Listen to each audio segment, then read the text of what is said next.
Podcast. Welcome to the Ethics and Psychology Podcast. I'm your host, Dr. John Gavazzi, psychologist, board certified in clinical psychology, and this is part 3 of Supervision of Psychologists in Training, Psychologist as Supervisor. We will be going over new skills and ethics for Psychologist as Supervisor. This is an extension of parts 1 and 2. This is the final section of supervision. So this episode is not a standalone continuing education course. For CE credit, you will need to listen to all 3 presentations, then take the post-test. There is no separate CE for each 1-hour presentation. In terms of today's overview, we're going to be talking about informed consent, which overlaps a great deal with the supervision contract. We will be defining competence. We will be looking at essential competencies for supervisees. We will be addressing the use of self-reflection in supervision, and hopefully, if we have time, we will discuss relationships, challenges, and remediation in the supervisory relationship. So the learning objectives for today are the same as in episodes 1 and 2. You can look at those while we have our guests introduce themselves. First, we have Don McAleer, a returning podcast guest. Don, can you tell us a little bit about yourself? Hello, John and Sam. I'm a practicing psychologist, neuropsychologist here in Erie, Pennsylvania, part of a interdisciplinary group called North Shore Neurosciences, board certified in clinical psychology. And as part of the diverse services we provide here at our practice, we also have an APA-accredited internship and also have postdoctoral trainees stay with us often after their internship year to go on and get the necessary supervised experience to allow them to sit for licensure. That's wonderful. And Don, that's why you're here. We need somebody with that level of supervision experience who's actually done the contract, so you do have value.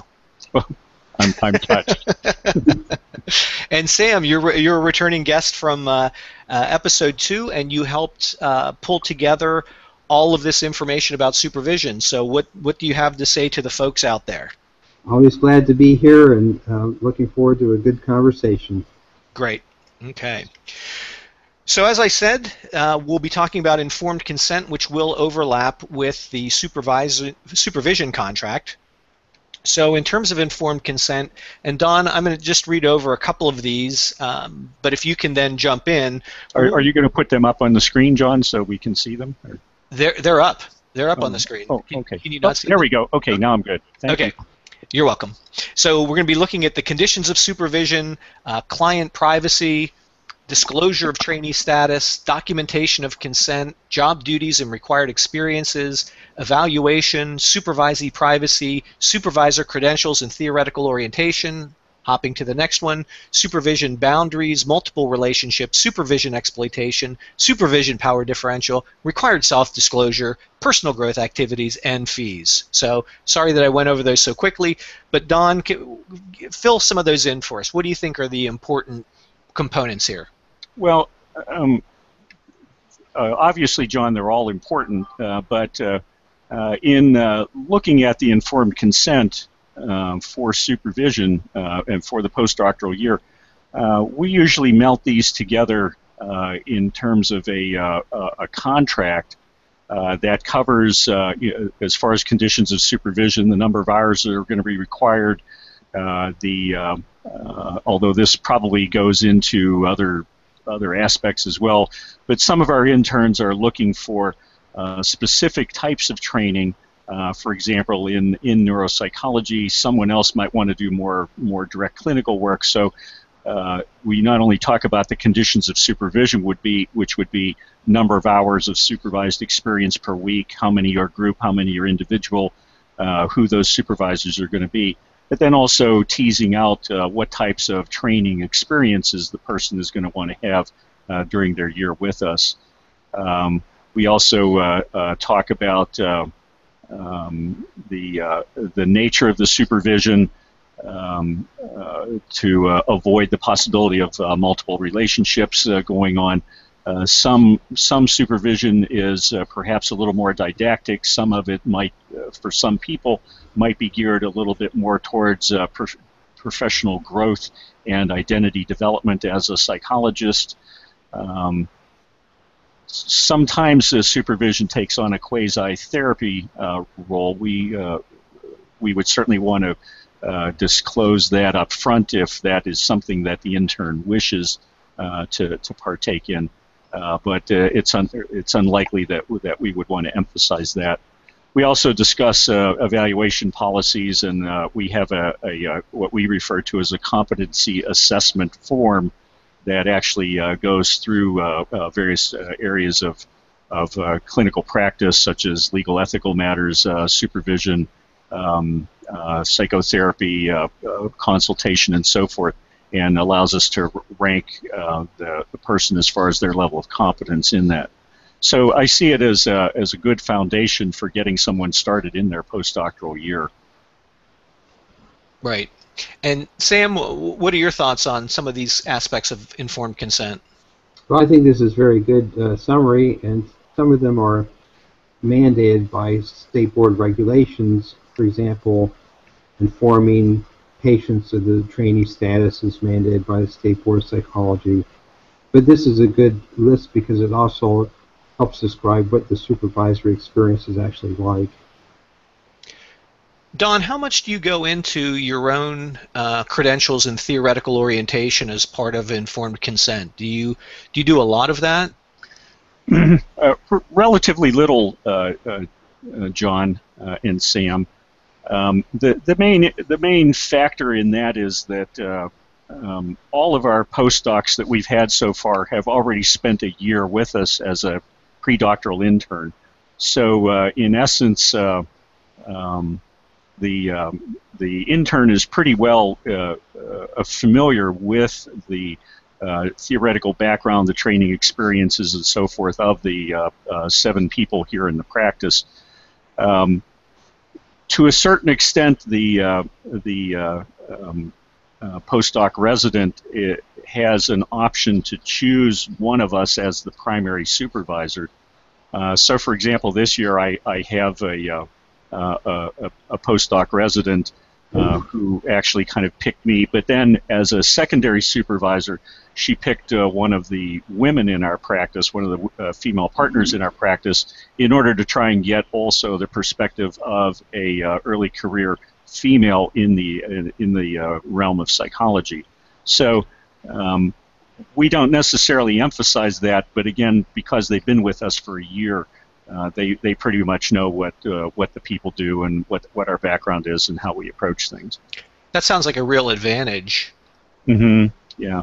Well, and it's an advantage to us too, because we also know the strengths and weaknesses of the resident coming out of their predoctoral program, and have some ideas of where their passion is and how we can best guide that into developing a professional psychologist. I don't want to go too far afield here. In the previous episodes, we talked about some postdoctoral experiences that folks had that were not optimal and how to best deal with that. So it sounds to me very advantageous, right, to both you and the intern to know what you're getting yourself into. That actually sounds like a very good model for perhaps other people to emulate. Well, it's fortunate, and I plan to, stepping a little out here, but at the convention this fall, or this summer, I plan to at least mention a little bit about that, about how, as part of a practice, someone can perhaps begin doing either internship or postdoctoral training. It all depends on whether you think you can do it or not, and it becomes really quite a what I mean by that is it all depends on whether you can make it happen logistically, and sometimes it's a little easier than you thought it would be, but it also requires a commitment on your part for time and effort. But yeah, it really is a nice program. What do you require in terms of self-disclosure? Talk a little bit more about that. What are you thinking? Well, in terms of, and again, I'm jumping back into episodes 1 and 2, we had some discussion about self-disclosure on part of the resident or psychologist in training. The idea was that some self-disclosure would actually be very good, and some of the areas where the psychologist in training would believe that self-disclosure is not good, it probably is good. So the examples we gave in episode 1 or 2 or both is if somebody's suffering with a rather significant health condition. Some supervisees may feel, oh, that's not important, but in fact it may be important based on their performance and what they need in terms of not only supervision but understanding in terms of time off, etc. Well, John, if I could jump in here, my perception is that the goal is for self-awareness and self-reflection among the supervisee, and I would look at the required self-disclosure along those lines. If it facilitates self-awareness and self-reflection as a professional psychologist, then it would be required. If it doesn't, then it's not something that you would go into. It's just a general rule of thumb. It's impossible to establish a bright line as to where that would be, but I think that would be the general rule to follow. Right. I think that's a good rule to follow. Yeah, I guess I would agree with that. We don't require anything per se, but we've had circumstances, and I'll go back a number of years now, where one of our residents was having a little more than expected problems with organization of reports, and that intern eventually did disclose that they did have a learning disability that was unknown to us at that point, and what it did was it allowed us then to adapt and design the supervision to be more meaningful to them, and the person ended up doing quite well with it, but the kind of things that they required were maybe a little more time. They needed to be able to talk things out first before they were written, as a way of kind of organizing their thinking a little bit better. And once we were aware of that, then things really smoothed out very nicely. I think that's a great example. Okay, well, Don, we talked about this ahead of time, and you've graciously agreed to send a copy of your contract with your postdoctoral supervisees. Yeah, and if I could, many of our document, we don't have a single document. We have a number of different documents. So I'll try and pull those together and send you a copy of those, John, so they can be made available to the listeners. The one thing that we do, that I will also include, and APA has been very strong on this, particularly in the pre-doctoral internship area, is assessing competencies. So the idea of just ranking somebody on a Likert scale of 1 through 5 really isn't quite good enough unless you also have some type of behavioral anchor. And so we have a psychology trainee, I don't know if you can see this, but a psychology trainee assessment form. Awesome. Yeah, I'd love to put that up. Yeah, now this is not ours. We actually borrowed this from, I think it was Chicago.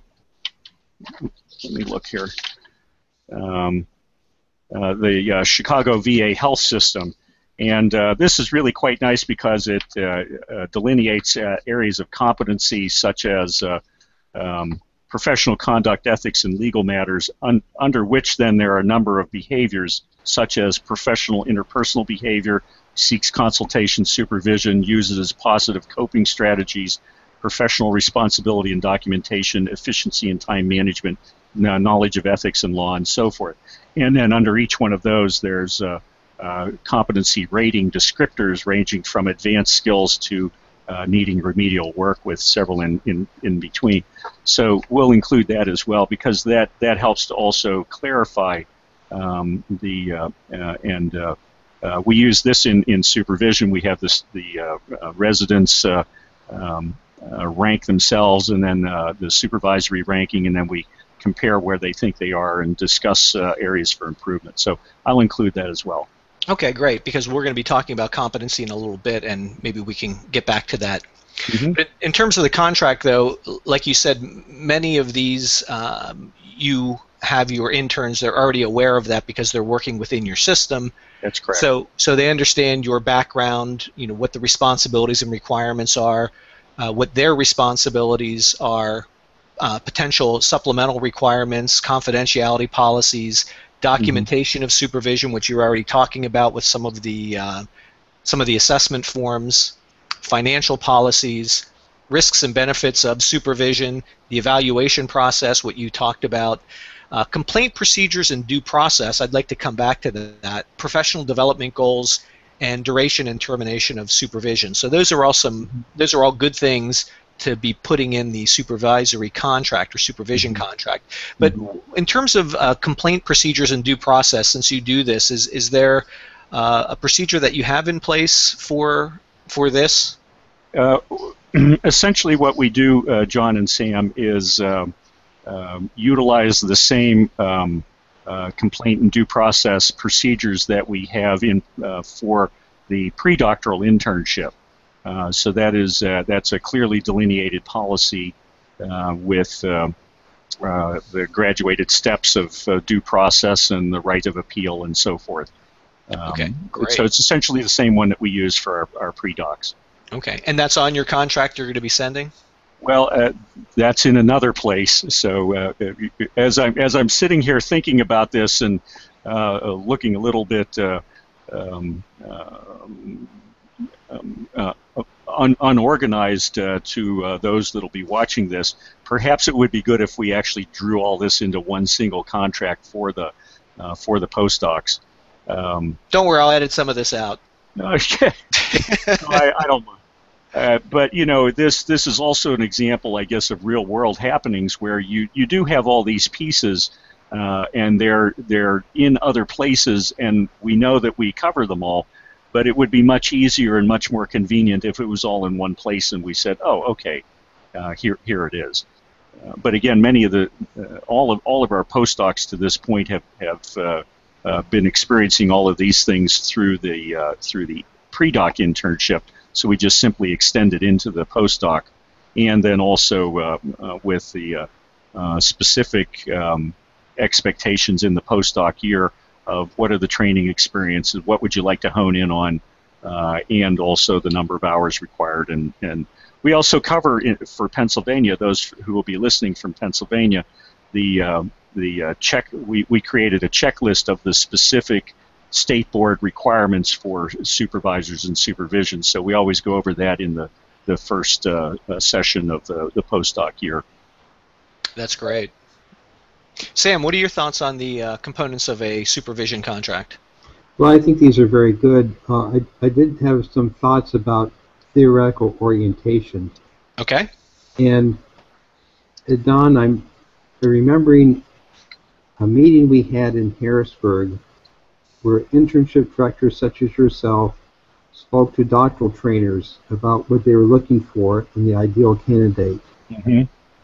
And I remember that theoretical orientation really, from the standpoint of the internship directors, really wasn't that important. But the important thing was the willingness of the supervisee to be receptive to feedback and be willing to self-reflect. And one of the panelists said, if someone comes in, they already know what they're going to do and don't want to change anything, fine. They can go someplace else because I'm not going to be able to help them. So I think that's, and John, I think we mentioned in episode 2 where as a supervisee, you chose a supervisor with a different theoretical orientation because you liked his interpersonal style. Right. And it was an opportunity for self-reflection on your part. Right, and it was an opportunity to get a different theoretical perspective, and hopefully the idea was to expand on what my level of comfort would be with a different theoretical orientation. So for some students or trainees, theoretical orientation might be like a really, really big deal, but I'm not sure it really should be. I can honestly say that in our experience with our postdocs, it never really has been a big deal at all. And of course now we have a self-selected group of postdocs coming through because they've chosen us as an internship site, and so they do realize that we do a lot of medical psychology, neuropsychology, medical consultation, so you're right, Sam. The therapeutic orientation or philosophical orientation has never really been that much emphasized, as much as the openness of the person to learn and to perhaps integrate a new way of thinking into their way of thinking, and so for us it's been more of the openness of character of the intern or the resident that's been important. Excellent.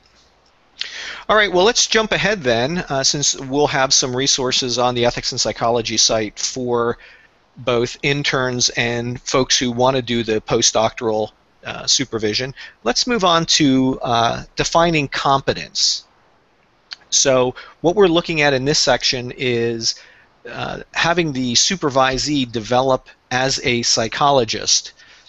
Now, Epstein and Hundert, and Sam, am I pronouncing that correctly? Hundert? Yes. Okay.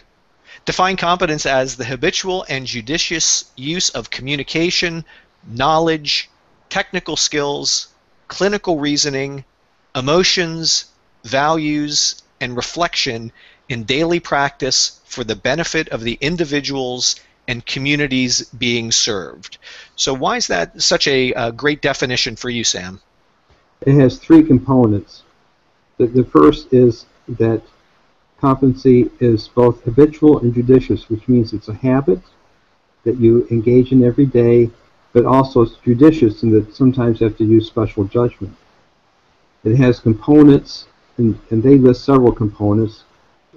It isn't a comprehensive list. We could add more, or we could combine them in some way, but it kind of gets at the basic components. I like the idea of including emotions, values, and reflection as the components. And also you look at the target, which is the individual, which is a patient, but also the community in general. So that's why I like this definition. So it's very comprehensive from your perspective. Yes. Great. And so when we're looking at supervisees becoming psychologists, there are different ways of viewing this. So there's the what, and there is the whom. And Don, you started talking about this at a little bit more of a specific level, but the what includes issues such as communication, knowledge, technical skills, cultural competence, clinical reasoning, emotion, values, and self-reflection. Yeah, that's exactly right.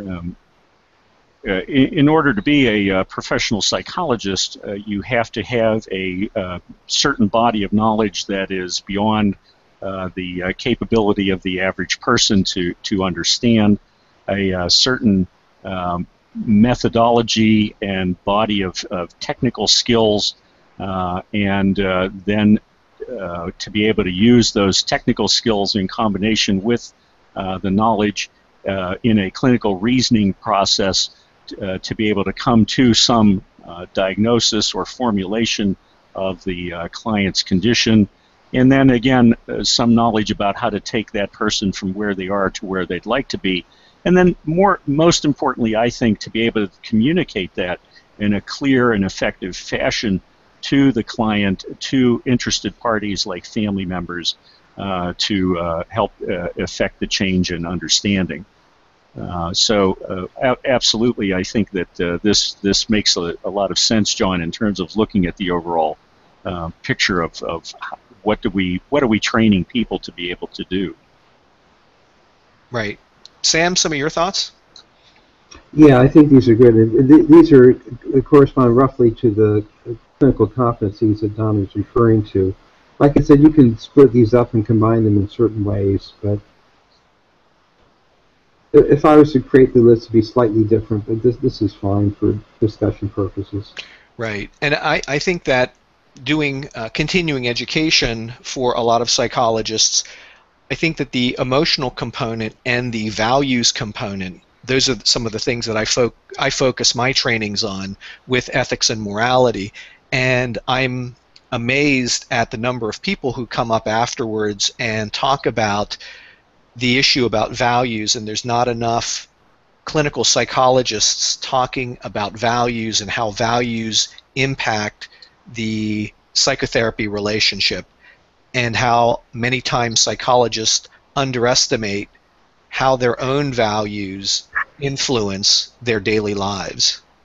Well, and that's why I like, John, the component here of self-reflection or self-awareness or even self-care as how it all impacts in this as well. We spend a fair amount of time in the supervision sessions with the postdocs talking about this kind of thing. Again, with the postdocs and also our pre-doctoral interns, they are seeing multiple supervisors, and some of the supervision is much more knowledge and technical skill based, perhaps focusing on writing skills and communication. But then other supervisors will take the time to discuss some of this professional identity, values in psychology, the role of self-care, self-reflection, understanding one's own emotional reactions. As an example, once a month we have a professional issues and ethics seminar that is attended by both the undergrad, the pre-doc as well as the postdocs. And we talk about things like what's happening in the field of psychology at the professional level, but then also more of the cultural and developmental role of a person as a psychologist, conflicts that they might run into, where the professional code might say one thing, but yet common sense and intuition tells you to do something different, and how do you resolve those kinds of conflicts? Sounds like a great monthly activity. They always have something to talk about. I'm sure they do. And you deal with a lot of very difficult issues, Don. You deal with competency for a person to understand a medical procedure. You deal with dying patients. Right. You deal with a lot of situations that do evoke a lot of emotions that people need to think about. Well, that's right too, Sam. And you know, in particularly in some of the office assessments that we do, we have to give people bad news that you've been diagnosed with a dementia, and you're an aggressive dementia, and you're 56 years old, and the intern and postdocs have to wrestle with those kind of, you want everybody to be happy, and you want to have someone walk out of your office with a smile, but there are times where that's not possible, and so how do you do what is the correct, right, and proper thing to do, and be able to do it in a professional fashion that respects the patient, the client, and helps them to move forward with whatever they have to deal with. That has come up on frequent occasions. Those are tough conversations, absolutely. And John, when you do CE trainings, I think you do self-reflection a good deal. Self-reflection on values and emotions. Absolutely. And we're going to be hitting self-reflection a little bit later, so I'm going to keep my powder dry till then. Okay. Then the whom is, again, this is fairly obvious though, patients, couples, families, and we included the general community in case the psychologist, the supervisor, wants to take the postdoc out when they do perhaps community education. So it is good for psychologists to get themselves out in the public, Don, as you said, to help people understand the difference between folk psychology and professional psychology. Mm-hmm. And when we go out and educate the public, we talk to them about things that might be counterintuitive, because many folks are running around, and saying that redundantly, many folks are running around with folk psychology. So it's good that interns experience that, or postdoc folks experience that and are part of public education. Again, not a requirement, but something that might be helpful. Well, you know, John, the interns as well as postdocs are doctors in training, and what you hope is by the time that they're finished with this, that they will feel competent to function in just about any setting clinically that they find themselves in, but also that they've embraced the role of a professional and the function of a professional in the community, which is someone that may be seen as a leader, a resource, someone that can be accessed for questions that are beyond the scope of what the average person thinks about. So you certainly hope that. Yes, absolutely. So as we talk about competence, we want to talk a little bit about moving toward excellence. And Sam, you were the driving force behind this slide. So can you kind of take us through the slide as to what the slide's trying to communicate? There's formal regulatory standards set by the State Board of Psychology, or the APA Ethics Code, which set minimal standards for competence. And you go through the State Board of Psychology regulations, and you have the checklist. These things have to be done in order to get supervised, and you get licensed, and supposedly you establish it's a minimal level of competence.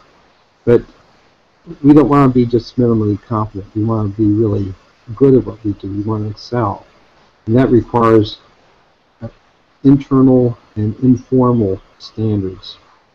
And as Don was talking about, the attitude, the professional attitude on the part of the trainee, where they view continued professional growth as a habit and part of a lifestyle. And here's some ways that they can do it. Feedback, and soliciting feedback, and actually processing feedback. Now, Don's in a group practice where informally, I'm sure, the partners provide feedback to each other all the time. If one partner were to be slipping for some reason, or appearing to be distracted or something, the other partners will say, "What's going on?" Right. And I can't speak for the partners in the practice, but maybe that's one of the reasons they self-selected themselves into a practice, because they can provide a higher quality of care by working as a group, by having that kind of feedback. And there's some evidence with physician practices that when there's a positive atmosphere in the physician's practice, where every staff member feels empowered to assume responsibility for patient care, the quality of patient care actually increases. So the nurse feels empowered to tell the physician, "I'm not sure this is the right thing," or "I don't understand this order. Are you sure this is the right thing to do?" And when you have that kind of continual feedback, the quality of patient care is improved. There's nothing that's embedded in the State Board of Psychology regulation, but it actually relates to quality of care. So, response to input to reflect, filter, assimilate, ignore. There's a study on physicians where they were assessed on objective protocol dealing with patient care. They also were asked to rate how well they did. Most physicians rate themselves slightly higher than they actually performed. This is a fairly universal phenomenon. Most people overrate how they do slightly. but there's a subset who did poorly, yet rated themselves as being extremely high. Somehow they developed cognitive structures that allow them to reinterpret or somehow misinterpret negative feedback. And these are the people that we worry about. So we want people who are receptive to feedback know how to accept it in a meaningful way.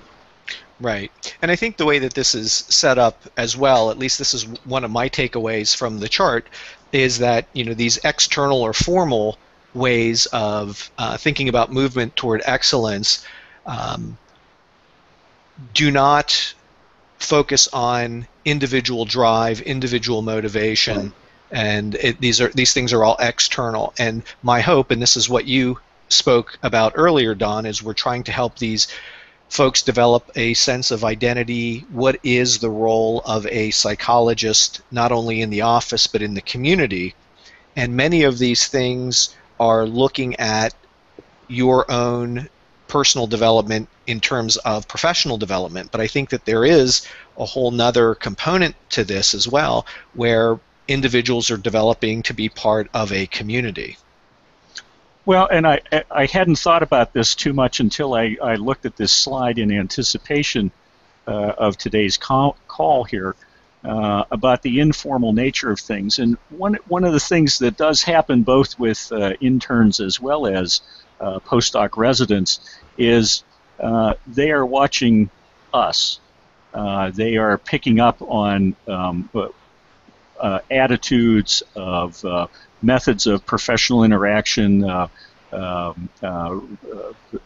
you mentioned, Sam, in the group here, it's kind of like a polygamous marriage. We have 7 partners who are kind of all married together, and so you have to be willing to be able to say things to people like, you doing okay, or geez, you really you were a little edgy today about X, Y, or Z. But done within the context of a respectful discussion. And that's something that in developmental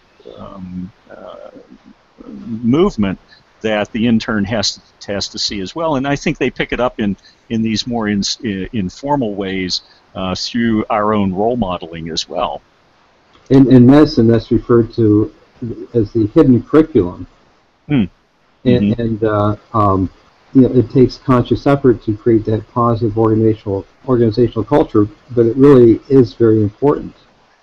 And I was consulted on one internship site, not yours, Don, but another one where an intern was doing well with patients, getting along okay with other staff people, but the secretaries hated him because he was abrupt and arrogant and perfunctory with them. And the supervisor intervened immediately and said, organizational culture is important. The feelings of the secretaries are important. This is related not only to their well-being, but patient care. I don't want to have secretaries being upset because of you when they end up having to talk to the patients in the waiting room.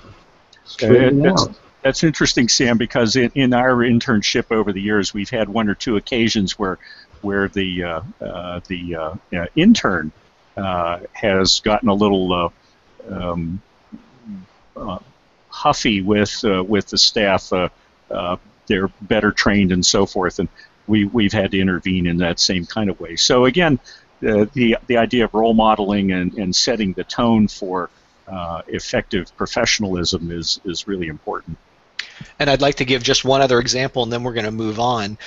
A local hotel was recently written up in the local paper because they got new management, and part of what the management was directing folks to do was that everyone is in charge of guest relations. Yeah. It's not just the front desk. Right. So Absolutely. security officers, the cooks, the waiters, everybody was in charge of guest relations. And they gave the example of how one guest was on an elevator and the security people said, "How are you enjoying your stay? And is there anything I can do to make your stay better?"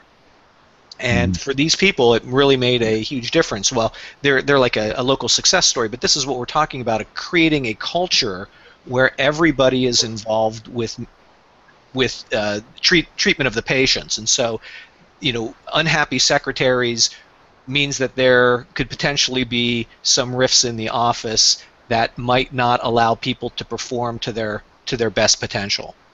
And there's a book by psychologist Barry Schwartz, and I'm blocking on the title of the book, but he describes in hospitals some very moving examples of how the behavior of the custodial staff was extremely sensitive to the needs of the patients and the patients' families, and really made a very substantial difference in the quality of the experience that they had. Right, absolutely.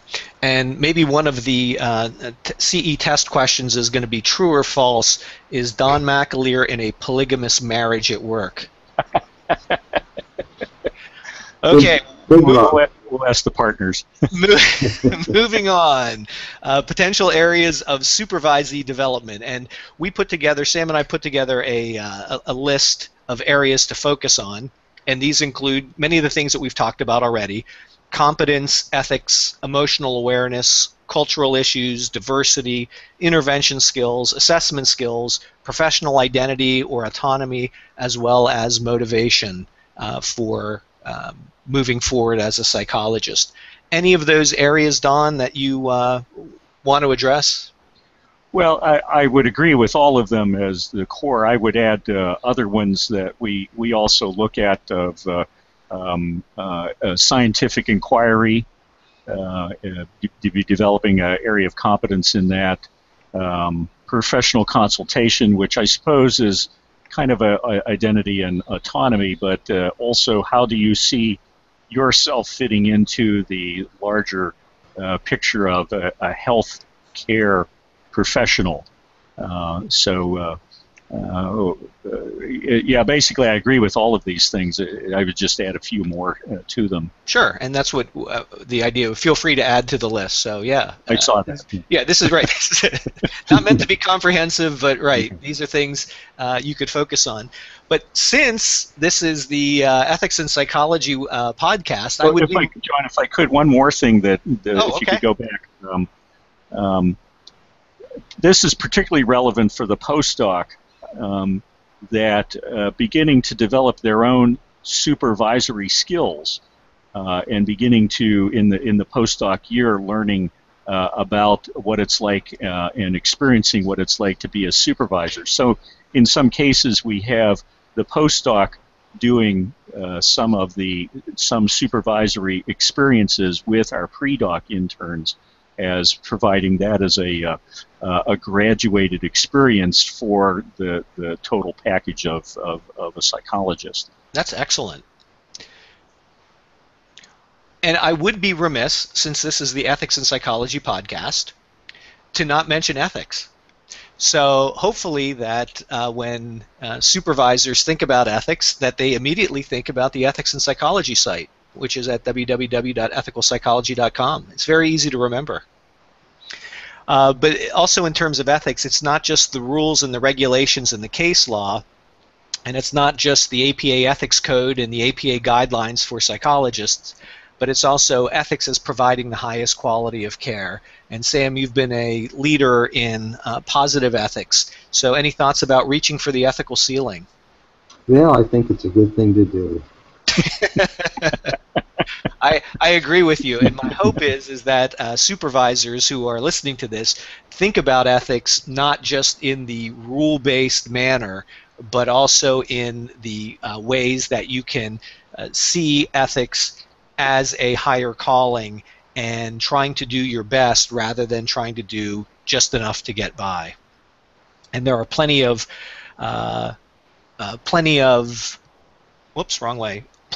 examples of this on the Ethics and Psychology site. Mm-hmm. Okay, so we're going to move to self-reflection and supervision, and we've been talking about this for off and on for most of the this section. So self-reflection, it refers to a deliberate metacognitive process whereby individuals strive to observe or monitor their thoughts, feelings, attitudes, and behaviors with as much objectivity as possible and with the goal of self-improvement. So Sam, why is self-reflection so important then? We are all prone to biases and blind spots, and as much as we can reduce them, the better off we're going to be. There's a number of studies which have been done. Well, you have them listed here. There's cognitive biases, confirmatory bias, and so on. We also have implicit prejudices. Even people who strive to be fair and just in their behaviors towards people who are different will, just by the virtue of living in the culture we do, will pick up some implicit biases. It's important to know them. I was reading an article, reading some articles recently where there's a tendency when you look at someone who is attractive to minimize their pathology and minimize the pain that they're in. And even though it's a benevolent attitude, you're attributing positive things to this individual who's attractive, you're actually being unfair because you're minimizing the amount of pain they have and the number of problems they have. There's studies which have shown that psychology trainees, and I'm sure this applies to psychologists, are more likely to pathologize and have negative attitudes towards people who carry excessive weight. So there's all these different ways in which we have biases and emotional reactions that can be harmful and have an impact on patient care. And to the extent that we can minimize those blind spots, the more effective we're going to be. Right, and I think just by being human and the way our brain works as well, not only are we influenced by culture, but we think heuristically. So we don't think in algorithms, and since we think heuristically about many things, we're prone to biases because of the heuristics that we use. So it's important, I think, Sam, that you said that not only is self-reflection a tool that needs to be used on a regular basis, that the hope is that this will then lead to, as you alluded to, higher quality of care. Yes. So if we are seeing the situation, if we're living the situation, if we're hearing the situation more accurately, we will have better interventions, and hopefully that leads to better outcomes in treatment. There's a very good book called Every Patient Tells a Story by Lisa Sanders, a physician in New York who deals with high, complex, difficult cases which have been a series of treatment failures. He says the number one reason for treatment failure is confirmation bias on the part of physicians. And some physicians in her situation will say to the residents, don't look at the diagnosis that the patient got in the emergency room. Don't look at the diagnosis that the patient got from the PCP. Look at the data and formulate your own opinions. Don't be biased by that. Right. And so how would you promote self-reflection, Sam? Well, you model self-reflection as a supervisor. You begin to ask questions yourself. You ask open-minded, non-judgmental questions. There's self-reflection exercises. For example, writing journals, writing diaries about what you experienced during the day. And our colleague, Jess Sternlieb, suggests that when you write these journals, and he talks about writing journals or diaries and then talking about them in a group, he says what's really important is not to summarize what you wrote, but to actually read what you wrote with special attention to the experience, the emotions that you had, the sensory details. It makes it come to life. Become more attuned to what the emotions were actually activated by the experience. Right, and I think these types of exercises and activities, not just for postdocs, but for early career psychologists and mid-career psychologists like myself and late career psychologists like Dawn, it could be good for all categories of folks. In a manner similar to patients, you don't. I think the non-judgmental attitude is very important. People want to, uh, look good. They're striving to do their best. Any feedback you give should not be focused on them as a person. You don't say you're stubborn,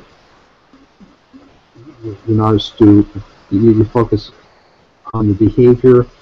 And one way to facilitate these discussions is to push the self-reflection on the supervisor immediately. Say, okay, thinking about this, what do you think went well? What do you think went badly? What do you think you could have done differently? What do you think you've done well?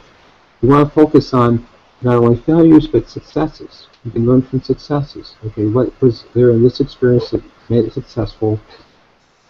Are there other situations where these kinds of behaviors can lead to success? And then you look at failures as well. The term is sometimes used as a good error. An error is good if you can learn from it. Right. Yep. I notice too sometimes, Sam and John, that again, particularly with the pre-doc interns during their first, usually their first quarter of the internship year, they are very nervous about doing something wrong, and it's almost like the above all do no harm is primary in terms of their ethical mantra. But then after a while, they're more free in terms of discussing if they did something wrong, why they did it, and what was their thinking in service of then trying to improve it. So there's that developmental quality in the intern and the postdoc resident that if you can, and frankly, I sometimes as a way of fostering that, will share my screw ups, and I have some legendary stories about that, but as a way of saying, well, this is what I was thinking at the time, but as I look back on it, boy, what a dumb thing that was to do. And it kind of softens it and makes it a little bit easier for them to then discuss what their thinking was, because have been very fortunate, both with our pre-docs and postdocs, that we haven't run into anybody that's really intentionally harmful. They're just normal misjudgments, and gosh, you got to be able to learn from them, but you can't learn from them if you don't admit to them and talk about them. Right, and that's something we covered in, I believe, episode 2. One of the things that supervisees are not want to do is discuss their errors. Yeah. So, and it makes perfect sense. But and Don, I'm glad you're admitting to what your errors are, because I have 3. I was going to say that because when they see you doing the errors, it's probably easier after you've disclosed you've made errors in the past. Yeah. Don't worry, you can hit me at the convention. I will. That self-reflective attitude is very good, and as long as the error isn't horrible, you can learn from it. And what I tell people is the best you can do is based upon the available information you have at the time. And right. and sure, you're going to make mistakes because of lack of information, or sometimes it's because your thinking process is faulty. But our standards for ourselves should be realistic. We can't expect to help everyone, and we all make mistakes. One time I was at a banquet, annual banquet for a group practice, and an individual received an award for being an outstanding employee. And the supervisor, the director, pulled me aside and said, "I called you about that person 15 years ago." I said, "Oh, I didn't realize. Yeah, they'd done this and this and this. And we were thinking, do we need to let the person go?" And I said, "Well, do they feel bad about what they did? Are they going to learn from it?" "Yes." "Well, okay, keep them on." And then, years later, the person's an outstanding employee of the agency. Mm-hmm. Right. Well, Rick Small, Michelle Mealy, and I did a presentation on how to learn through clinical mistakes. So I think that is important for people to have the attitude and the perspective that, right, we are human, just like I said before, we think heuristically, and when we think heuristically, we don't think in algorithms, and we will make mistakes. The hope is that through our training and experience and supervision that we don't make major blunders, but sometimes that does happen too. But I guess the goal, though, as you're saying, Sam, is there's a difference between making a good mistake and a bad mistake, and a good mistake is one that you can learn from. So let's move on to supervision realities and supervisee remediation. And we spent a lot of time in episodes 1 and 2, or parts 1 and 2, talking about supervision as a skill that folks need to develop and build. It's becoming a specialty, and I think at some level that's what the State Board of Psychology wanted by asking folks to get at least 3 credits in supervision to do appropriate supervision with postdoctoral psychologists or residents. And supervision is not always easy. So that's again, Don, why we have you here. Hopefully you can share some stories, not nitty-gritty stories and ones that would embarrass people, but supervision can be difficult, and supervisees can be harmed in the process. Not that you've harmed anyone, Don. Supervisees can be disappointed in the process. Supervision may be more complex than envisioned, and supervisees will seek out supervision when and where possible. I'm not aware of any harm. But, good. But that's fortunate. Well, I'm going to do a little bit of self-reflection here because you know, in our we are a private practice. We're not a funded facility. We're not an institution of higher education. We are a group practice that gets paid based on the amount of billable services that we do. We don't get paid for doing supervision, and it's important to recognize that that can lead to sometimes some frustration, some edginess on the part of the supervisors. Yet, if you sit back and think, well, why are we doing this? You know, our philosophy is to give back to the profession. Plus, we just love it to death. So it is complex. It is important to realize that you, as a supervisor, have certain expectations, and you know, if you have supervision set up on a Friday afternoon at 1 o'clock, which I routinely do, and something comes up, you know, there's disappointment felt on the part of the supervisee. There's disappointment felt on my part, and there's obligations to try and make that time up and so forth. So there is a reality to this, John and Sam, that you often have competing. You only get so many hours out of a day, and there's often competing time for those hours. The other issues, though, about the quality of supervision and the experience of the supervisee, you know, you certainly hope to, if you set the tone well enough, that they're going to be willing to bring that up to you. Now, of course, you do have the power differential, and so that's not always quite as free as you would like it to be.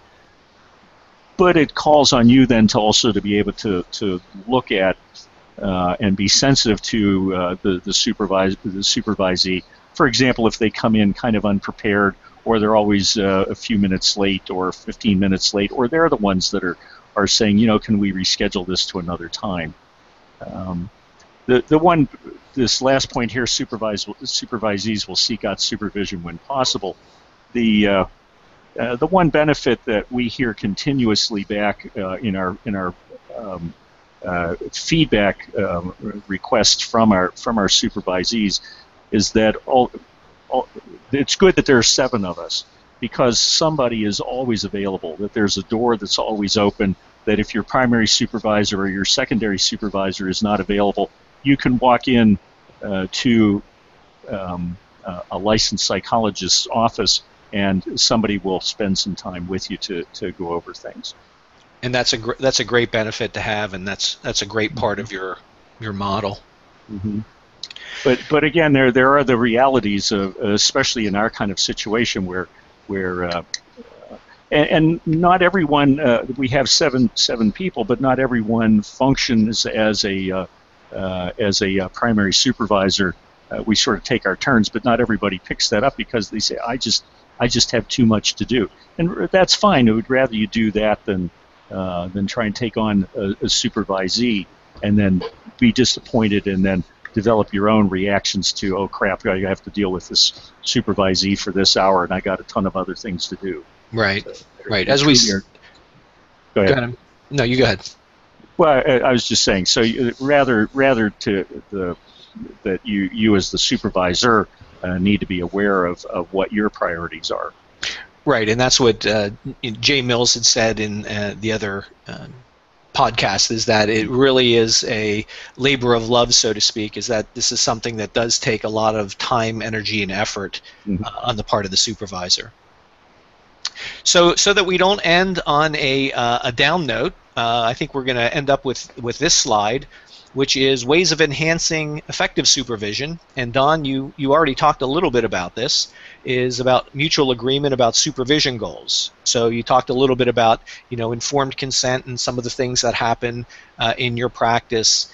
Another thing to understand is supervisee personal issues and values that influence their work. Also rolling back into the informed consent and the supervision contract is that mutual agreement of supervision tasks. Understanding how the supervision time is used, that you're going to use recordings, and how you're going to do the documentation. At some level, supervisee induction, which these 3 podcasts might help folks out with. Developing appropriate conflict resolution skills, helping manage emotions and expectations, just as what you were talking about, Don. The use of empathy, negotiation, and cooperation in supervision, as well as emotional bonding, which includes mutual respect and trust, not necessarily polygamy. And if I had to rank those, I would probably put the mutual respect and trust as number 1, because if you're going to accept the role as a supervisor, you have to accept. It's done best if you accept the trainee as a future psychologist, as a colleague of yours, that you're there to help and guide rather than to punish and berate. Certainly, I've had some personal supervisory experiences where you walk out of the session and you go, boy, I don't know anything, and they tend to beat you up. I don't find that a particularly healthy learning environment. So respect, trust. And of course, if you make that obvious to the supervisee themselves, then they bring that to the table and they say, well, I'm going to take a chance on this. I'm going to say, I'm not getting what I need from this. Can I do a little bit more of that? And that's so much the better for it. Right. Okay. Well, we're not going to worry about supervisor remediation as we're running out of time. So. So you're going to edit things again, huh, John? Maybe what we'll do is we'll just run over these really quickly. In terms of supervisee remediation, just very quickly, identify a problem affecting the supervisee's training and professional development, seek the supervisee's acknowledgement of the problem, develop a remediation plan, and the goal is not to work through the supervisee's personal issues, because supervision is not psychotherapy, but being able to look professionally at what the behaviors are, what the competencies are, and what they're needing, what are their cutting edges of growth that they need additional assistance with. Sam, any thoughts on that with supervisee remediation? No, but going back to supervisory skills, John, do you remember the 2 points I made about supervision from podcast 2? Keep going. That 2 common complaints were in the survey where supervisors didn't show up or supervisors fell asleep. So at least if you show up and you don't fall asleep, you're above the minimum. Albert Ellis fell asleep during my supervision. So I don't know what to say about that. But he showed up. Yeah, he was there. Yeah. He was there, but he was asleep. So. All right. Well, as we've run out of time, I want to thank you both again very much. Don, thank you for taking time and My pleasure. And being a good sport about things. You've always helped out the podcast, so I greatly appreciate your time, energy, and effort. And Sam, thanks for helping to pull all this material together. Thanks for hanging in there with the technology. And any final words, gentlemen? Looking forward to the next one. Yeah, thank you very much, John. All right, thank you, Sam. All right, folks, so until the next time, do the right thing. All right, guys, well, thank you again,